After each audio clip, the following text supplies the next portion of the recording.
Hi, everyone. Thank you for being with us this afternoon. It's been a busy few weeks here at the Texas Democratic Party.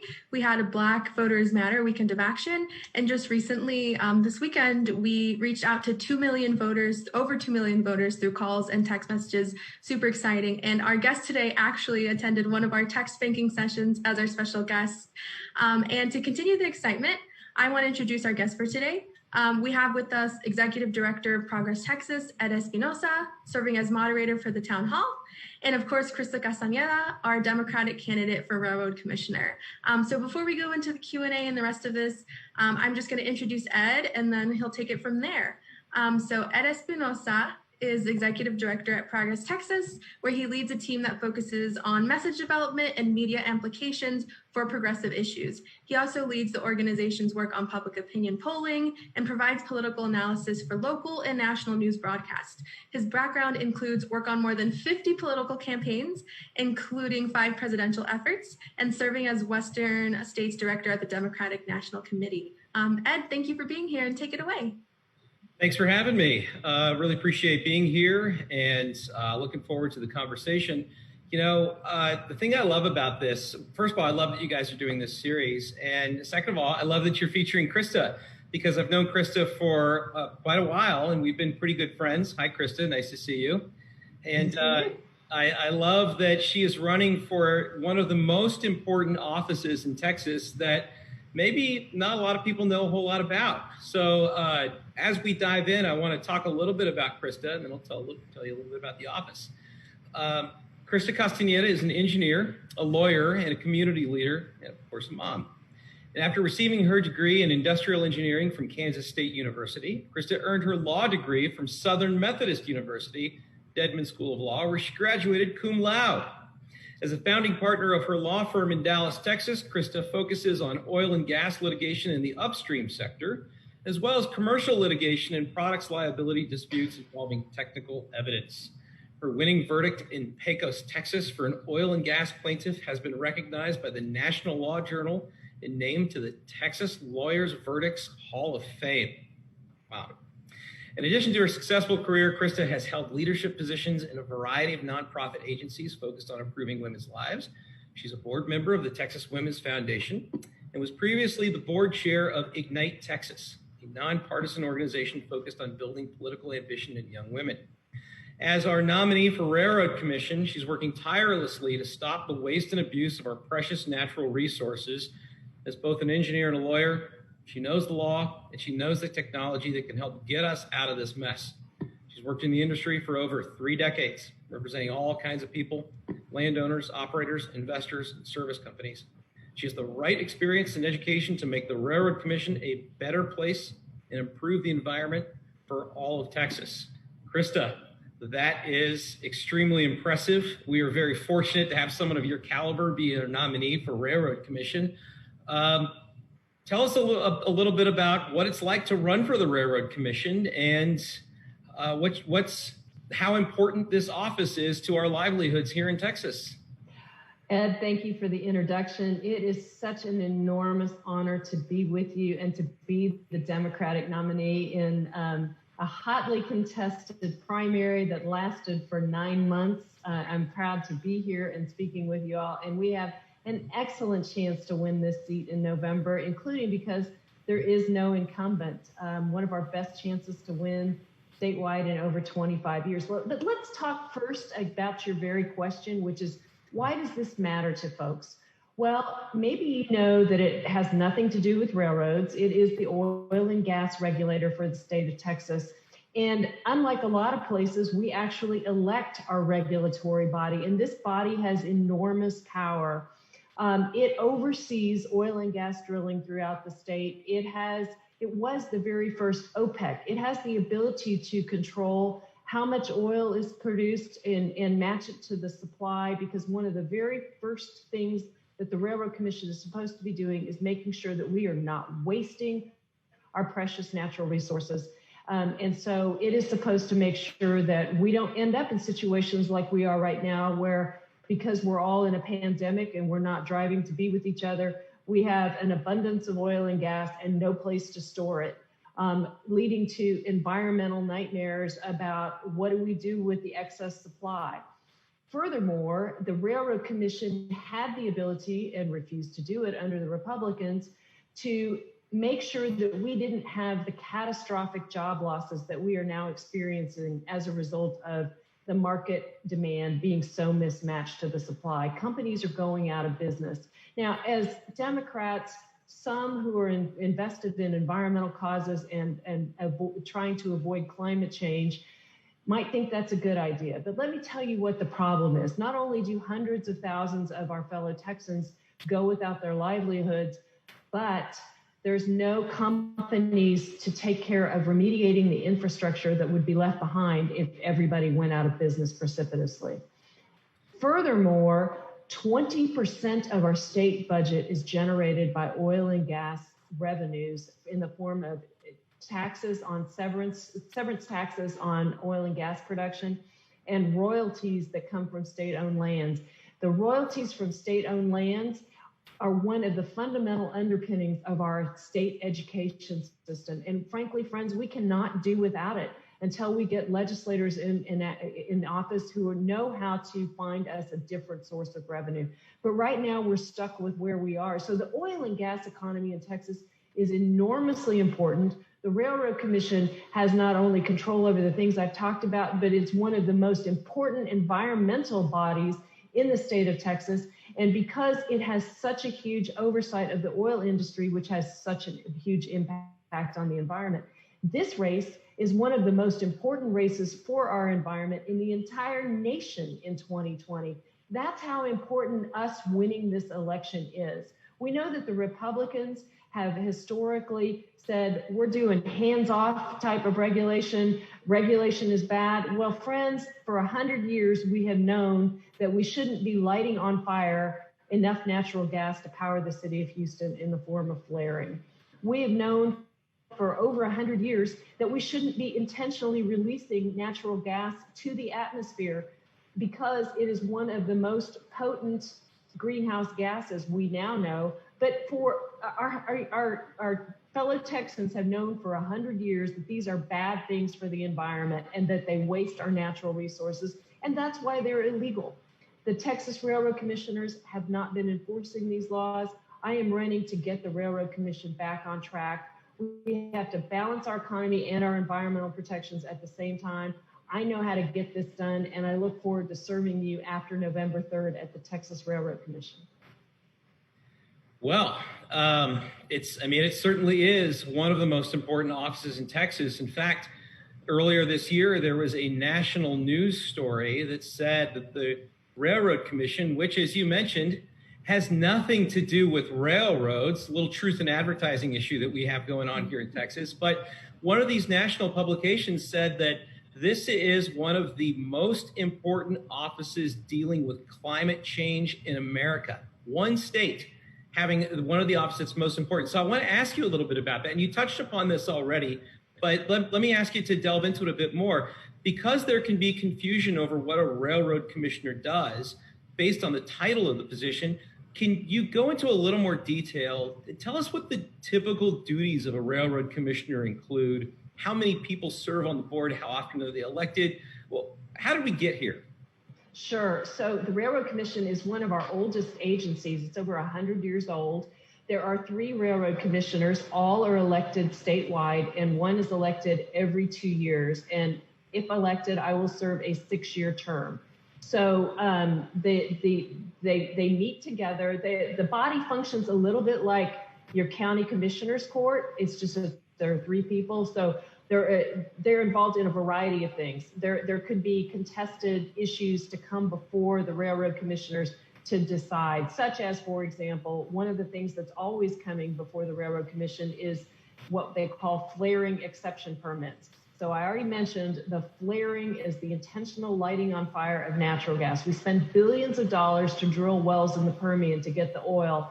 A significant amount of gas comes up with it, and because they don't have an ability to get that gas to market, they simply light it on fire. And that's been against the law for 100 years. But the railroad commissioners allow exception permits to be granted without any contest. And that's how all these companies are able to light that natural gas on fire. And just to be clear, what you're talking about with the flaring is when you see a smokestack at a factory in the middle of the night with flames coming out of it, that's not supposed to happen. That is correct. I mean, there are legitimate reasons to flare, such as when you bring a well online for the first 10 days, you're permitted to flare.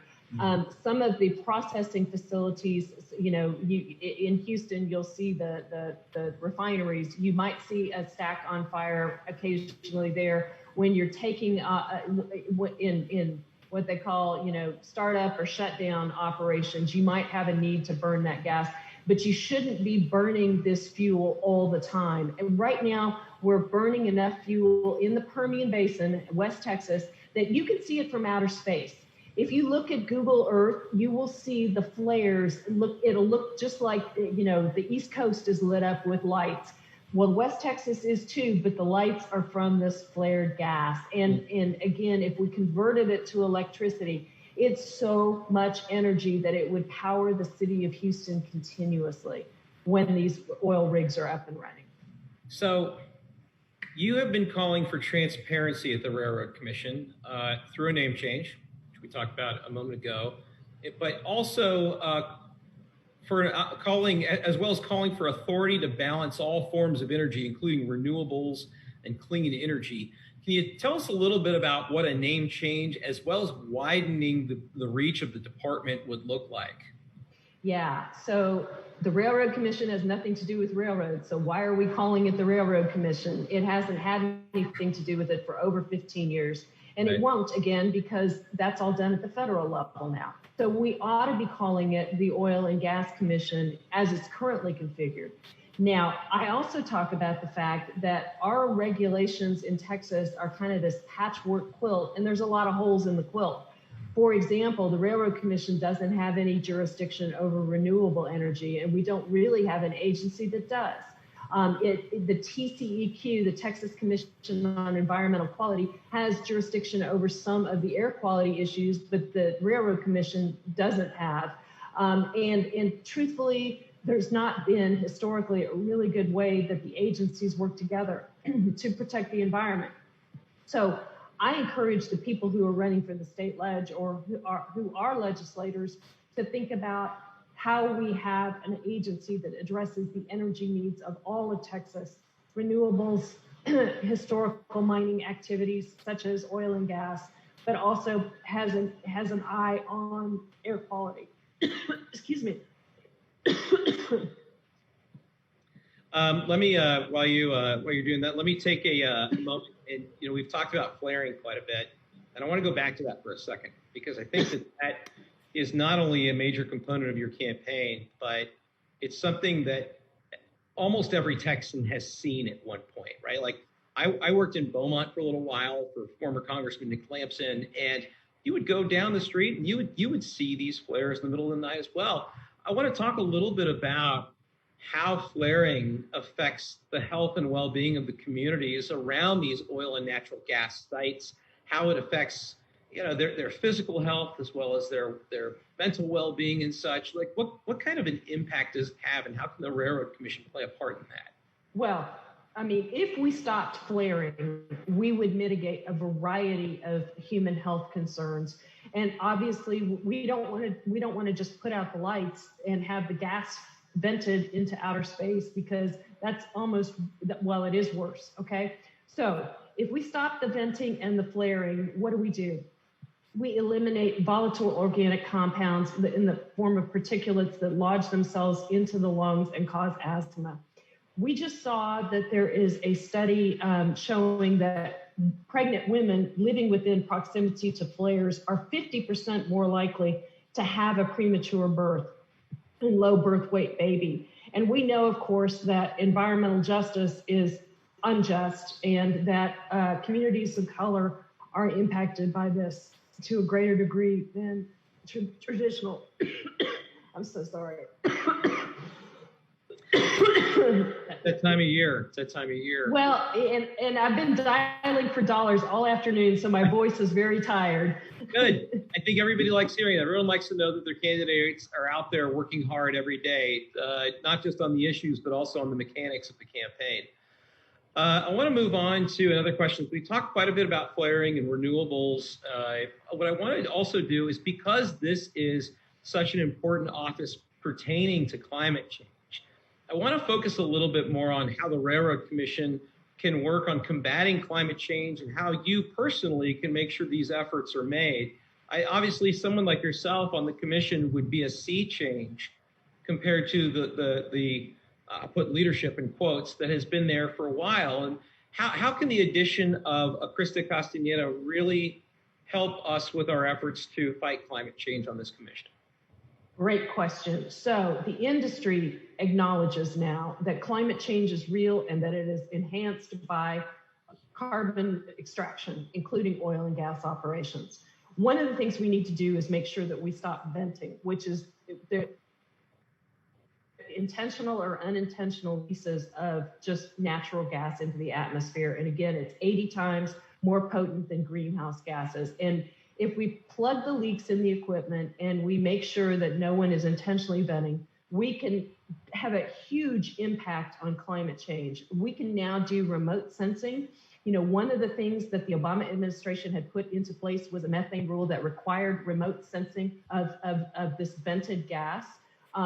We can have a remote sensing both in the form of drone flyovers that can sense this material being released, but we can also have microsensors that are on the equipment itself that alert the operators and the Railroad Commission to when the material is being vented into the atmosphere.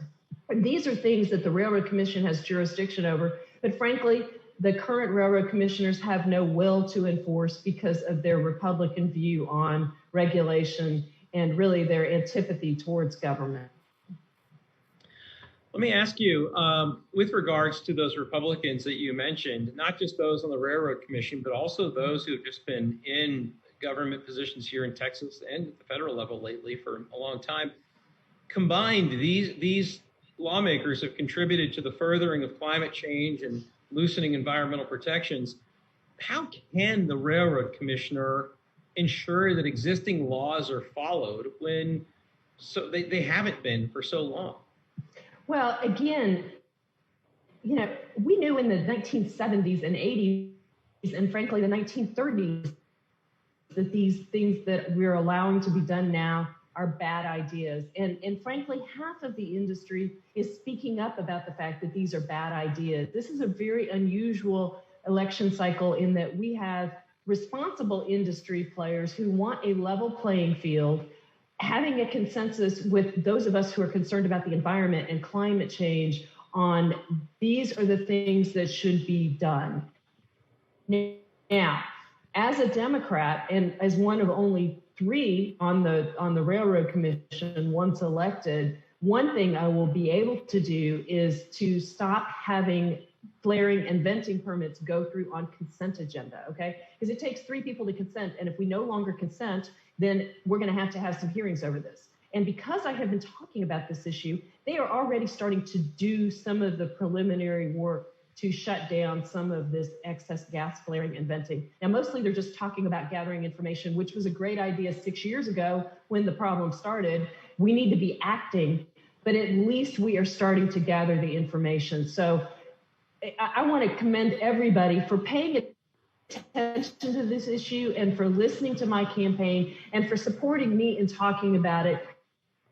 Already having an impact at the Texas Railroad Commission. It is so vitally important that we continue this work by electing me on November 3rd. But I want to let you know, it's small miracles, you've already had an impact. And you haven't even got there yet. Just ain't seen nothing yet, right? I want to go back to the campaign for a second. You brought up the campaign and how it's already having an effect on the process. You are the Democratic nominee. You are running against a Republican who upset the incumbent, kind of seemingly came out of nowhere, and is now the Republican nominee. you are one of the Democrats' best chances to win statewide in a generation. Now, obviously, you are a fantastic candidate, but your opponent has made some news recently. I believe the Houston Chronicle, maybe even the Dallas Morning News. I think I saw a couple of articles about it. This guy didn't actually come out of nowhere as some thought he might have to begin with. No, in fact, here was the reporting, and it just came out in the Houston Chronicle yesterday. He runs a quote service company, and what this service company does, it's a business that provides services to oil and gas operators. And his particular thing is to run a recycling facility that is supposed to recycle oil field sludge. So there's mud and there's all kinds of hydrocarbon soaked material that has to be cleaned up and recycled from these operations. And he has been cited for numerous environmental violations through his company, and has been under a cease and desist order from the Railroad Commission, was required to pay a bond to bond the cleanup of this facility, and is still trying to get that money back. And so he actually has a financial incentive to be elected railroad commissioner to recoup this money. But really the thing I think we need to focus on is, if he can't follow the rules, how can he be trusted to enforce the rules? I think it's disqualifying. I think we're going to hear more about this from what I'm understanding. You know, it really seems like a case of the fox guarding the hen house. And for those who haven't seen the article in the Houston Chronicle, the headline really lays it out. Railroad Commission candidate at center of lawsuit over troubled oil and gas waste disposal site. This is Republican nominee Jim Wright. So given those credentials versus your credentials, I think that you are leaps and bounds ahead of him and more qualified. But we also know that this isn't going to be an easy race, that folks are going to have their work cut out for them. So as we get close to wrapping up here, I want to ask, how can people help you? How can they get more involved in your campaign? And what is it you need? What can we do? Well, first of all, please sign up on my website. It's Chrysta for Texas, and I spell my name Chrysta FOR, Texas, all spelled out.com. Please go to my website. Please sign up to get information and to volunteer. And my campaign manager, Adonica Shea, is on this call. She will take your name. She will get you plugged into making the calls and helping us to get the word out. Second thing you can do, every candidate needs money, but I particularly need money because I need to spread this message statewide. And I have only 90 days to get this message out there, that this is so important for us and that it's vitally important for our future and our future generations that we win this seat. So donate, please donate. Last thing I'd say is social media is huge. We are active on social media all day, every day. Follow us at #ChristopherTexas on all platforms. Retweet, repost, like, share. I mean, you guys can multiply my voice over and over again, even if you can't financially give, and if you're not making phone calls. The social media is really an incredible tool, and I need you all helping us that way. That's Chrysta for Texas, CHRYSTA for Texas.com. Railroad Commission has nothing to do with railroads, has everything to do with energy and the environment. So fortunate to have you running. Thank you for running such a strong campaign and for being such a strong candidate. And it's been a pleasure to chat with you today. And election's in 90 days. Early vote is like in 62 days away. Clock's ticking. The fourth race on your ballot. It's higher up than people realize. There's a lot more than president going on. Chrysta, thank you very much. And Bethany, I'll throw it back to you. Yes, thank you both so much for being here. I learned a lot today, and I hope that the rest of you learned a lot today as well. I felt like I was in school, but in like the best way possible. Thank you, Ed, for being our moderator today. And Chrysta, again, thank you for joining us. And to all of you watching at home, thank you for being here. We will not have a town hall next week, as Thursday is the last day of the Democratic National Convention, but hope to see you after that. So tune in to the convention Monday through Thursday of next week. And please stay safe and well, everyone. Bye. Bye-bye.